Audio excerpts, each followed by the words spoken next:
এত সহজ প্রশ্ন? হ্যাঁ, এটা তো আমি এক্ষুনি লিখে দেবো। এগুলো পরীক্ষা, এটা তো এক্ষুনি। Sir, extra seat please.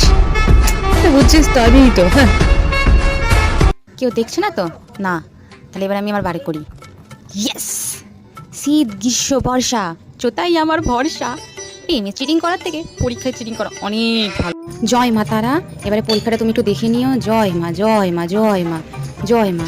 তোমার ভরসাতে আমি পরীক্ষা দিতে এসেছি। কোশ্চেন পেপার যেন সহজ হয়। না না, শিব ঠাকুর, হ্যাঁ। হে মহাদেব, পাস করিয়ে দিও। হে মহাদেব, পাস করিয়ে দিও। শুধু মহাদেব, সরস্বতী ঠাকুর কি তো ভালো হলো। জয় মা সরস্বতী, জয় মা লক্ষ্মী, জয় মা অনু। এবার লোকের দেখতে হবে। শুক শুক শুক শুক। দুইটা দেখা না প্লিজ, একটু দেখা দেখা। হ্যাঁ ব্যাস, খাতার এইদিকে পর দেখে নিচ্ছি। হ্যাঁ এই লিখছি লিখছি। হ্যাঁ ঠিক আছে ঠিক আছে ঠিক আছে। ইস কি মিষ্টি হাতের লেখা রে বাবা, বোঝাও যাচ্ছে না। তোকে টুকলিটা করতেই হবে, নাহলে তো ফেল করে যাবো। এই ভাই, এই দেখা একটু দেখা। পাঁচেরটারে দেখা।